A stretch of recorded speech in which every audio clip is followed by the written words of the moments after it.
Like, I thought vending is supposed to be the best thing ever. How can you tell me it's bad? Where do you get off, buddy, telling me that vending is not the best thing possible? Listen, we'll get into it. I'll talk about vending, I promise.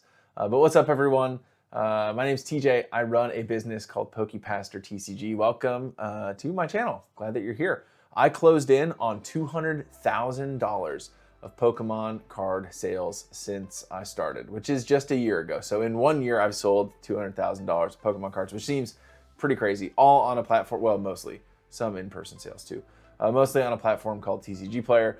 So I'm gonna make a big year recap of my first year, start to finish, where I'll kind of go through a bit of that story. So be on the lookout for that.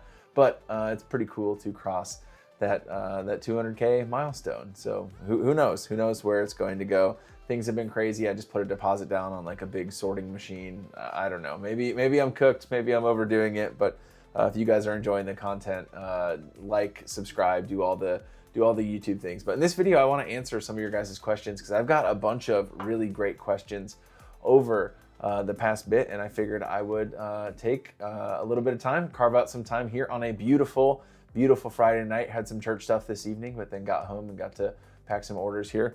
And so I figured I'd answer a few of your guys' questions. The first question that has been coming through a lot is hey man, how do you track your profits? How do you know that you're actually making money? How can you tell how much money you make every order? And I'm so sorry, this is the worst, this is the worst answer ever. You can't. Here's what I would recommend. If you are serious about getting into the Pokemon business thing, you need to set up a separate account. You need to have an account that is exclusive to cards that you buy and profits that you bring in, because that is the best way to know if you're actually making money. Now, when you are just starting out and you're just doing some sales, it's possible, it's feasible to go into every single order and do the math, right? For instance, you bought a card. Let's say the market value on that card was $10. You spent 70%, so you bought it for $7. Quick maths. And let's say you sold it for 5% over market, so you made the sale was for $10.50. You pay 15% in fees, and cost whatever to ship it. So you can figure out I made 12% profit margin or 13% profit margin on that. You can boil that all down, right? When you've got when you're starting, when it's brand new, right? It's not impossible. But the more you get going, the more people are taking multiple cards that you bought from multiple different purchases that you maybe got at different percentages, and your prices update daily. So the market is going all over the place. So maybe this card has gone up, maybe this card has gone down. And then you got your cards listed at 40% over market or 30% over market or whatever. And then you maybe sell in the direct program where there's additional fees that come out. I wish there was another way to answer this question, but basically it is impossible to track individual profits on individual orders. Now, maybe if you really wanted to spend a bunch of time with a spreadsheet, putting it together and being okay, I'm gonna figure this out. I guess maybe you can, but I don't think it's worth it. And my word of wisdom to you, my word of advice to you, and again, what do I know, right? Like I said, 200K in, but maybe that's not a big deal. Maybe you got this figured out and you're hey, I've sold $1 million of cards and I know exactly how much I make on every transaction. And if that's the case, teach me, inform me, you tell me what I'm doing wrong. I just think it's not really doable. I think the best thing for you to do is to have an account, and at this account, all your money goes into from your sales. When you get payouts from TCG Player or eBay or whatever you sell, and then when you purchase collections, it comes out of that same account.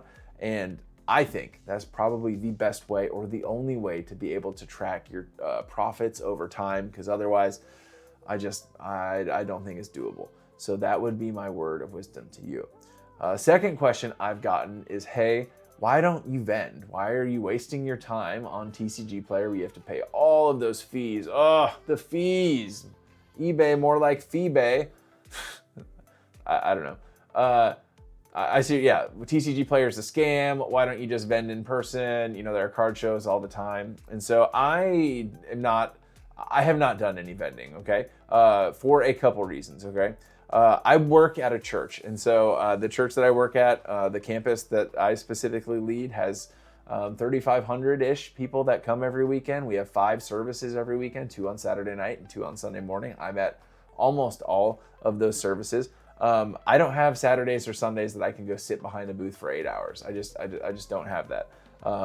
And again, I don't really want to step out of doing ministry. I love working at a church, and so vending is just not for me. But even if that wasn't the case, the resource that I am short on the most with where I'm at in life, right? So I work as a pastor, I do the Pokemon card thing, but the biggest time suck, if you will, that's a bad way of putting it because they're not a time suck, it's incredibly fulfilling, is my family. I've got a wife. We've been married for, gosh, November is 10 years, you guys. Isn't that crazy? That's wild. We'll have to do something fun. So I've been married for a while, and then we've got 3 kids, 3 little girls, 6 years old, 2 almost 3 years old, and then 3 months old. And so I'm just like, time is the most valuable resource that I have right now. Like, it's not even close. That's why I'm buying a machine to like help me sort stuff. That's why, and so the thought of having to go somewhere to sell cards just isn't really worth it for me. Now, I think vending is good. I do. I think that if you have time, you can do a tremendous amount of good when you vend a show. You're able to sell without fees, basically. Sure, you have like a table fee or something like that, but you can make that back with just a few sales for sure. You've got to, buy some equipment, but if you're doing enough shows, like that'll pay for itself for sure. Like the displays, all the stuff, maybe like a banner or something like that. Not that big of a deal. So you definitely can make a tremendous amount of money vending. But the thing that I miss out on the most by not vending, the thing that like I wish I could do, if I had the margin, if I had Saturdays and Sundays off, I would just want to go to vend and buy. Like, I would just want to go have a table set up just to buy. Because, people come with their stuff, and I think oftentimes you can get a lot of really good value on trade or purchasing things when people come up and they've got a binder, they've got whatever, and they're looking for cash that day. If you're there with cash, usually you can buy a lot of really valuable stuff that you can then put on your store and whatnot. But I just think I'm able to price my cards right now. I sell through the direct program, which that's a separate video for another time, but I've got my cards 40% above market for any card under $20, and they sell. Like, I do hundreds of sales a day.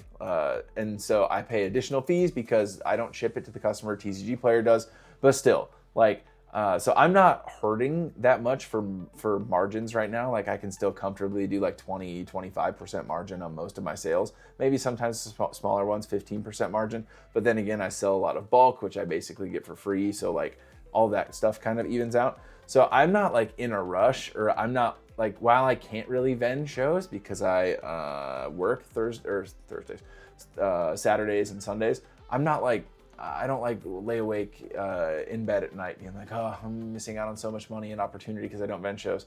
Like, I think it's cool. Again, the biggest thing that I miss, the biggest wins I see from vending is being able to buy in person, because it's like such a consistent avenue to like purchase inventory.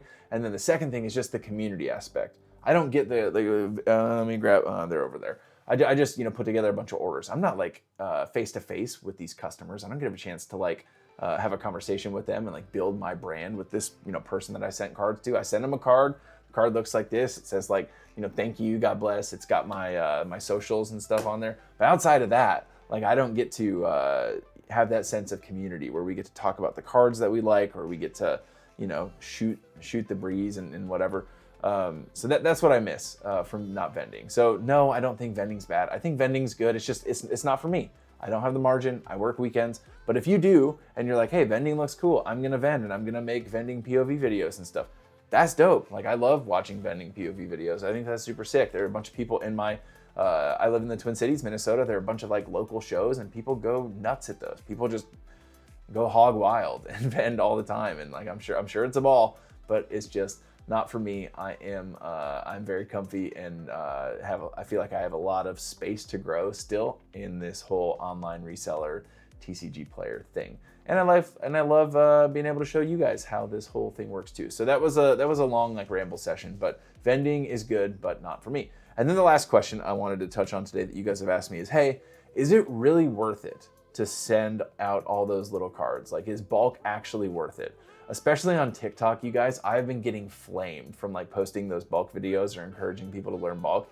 People are like, all juice, no squeeze, you're wasting your time. Like, what are you doing? And I don't get it. I don't, because I get to click on some of these transactions and see how much money people are spending for these like big orders of like reverse holos and playable cards and stuff. And like, I was gonna use this as an example. Earlier, I sold I've got it over there in a pile, the Paldean Fates Charizard, right? The red eyes, black dragon looking, like really cool, shiny. Is it shiny? Yeah, it's shiny. Shiny Charizard with a goofy, dumb hat on the top or whatever. The crown, the crystal crown, the dark Terra Dark Charizard. I sold that card, right? I think I sold it for 200, and I bought it for market was 170, so I paid 140. I don't know, but on that one card, because I looked, because I just wanted to check, I made about $32 selling that Charizard. After fees, after TCG Player Direct ships it out, all that, I made about 32 bucks on that card, which is cool. Like, that's nice. I think it's like 19% profit margin, whatever. Doesn't matter. You know how much margin I made on, I just put an order together with like a bunch of reverse holos, right? 15 reverse holos. It went out in a plain white envelope. It was a $12 order. You know how much I paid for that? Zero. Zip. Zilch. I made $12 in one order. I put together multiple of those orders every single week. And so the flashy thing is to like buy the Umbreon, buy the, you know, the Zard, the Bubble Mew, the Magikarp, like, and I flip those. I do that. That's cool. But like, man, I get so much more excited when I see people put in an order for like 2 Arvins, a counter catcher, an Earthen Vessel, and it's like a $15 order, and I paid zero. I didn't pay anything for it. I paid like a penny a card. That's crazy, and that's why I bought a machine. That's why I put down a massive I think $3,300 deposit for this big sorting machine, because I want to go all in with that stuff. I'm still gonna buy collections. I'm gonna buy collections. You know, that's a huge part of my business, but the bulk stuff is so exciting. And so, is it really worth it to sell those kind of cards? Yes, it's absolutely worth it to sell that kind of the bulk, the playable cards, the reverse holos, the people putting together master sets. People will do it, I promise. And if you're in TCG Player Direct, it's even more worthwhile, because when I see an order come in and it's for a 50-cent card, I don't have to freak out and be like, oh, now I gotta ship that, I gotta pack that. It's just after I hit a certain amount of money, I get an invoice from TCG Player and it's saying, hey, send us these 600 cards that you sold. And then I just send them all to TCG Player and they ship them out for me. I don't have to screw with it, right? I pay a tremendous amount of fees on those, but again, I got them for free, so who cares? But so yeah, those are some of the questions that I wanted to ask. If you guys made it this far, thank you for watching. Feel free to leave whatever other questions you'd like to see me make videos about in the future. And also, again, be on the lookout for that 1-year recap of like my first year of sales in the Pokemon business space. But yeah, I love making content. I cannot believe how many people have already subscribed to the channel, how many of you guys watch. This is merely a pastor yapping in his basement about selling Pokemon cards, but I sure love being able to make the content. Anyways, Jesus loves you. I hope you know that. Have a great evening. We'll catch you guys next time. Peace.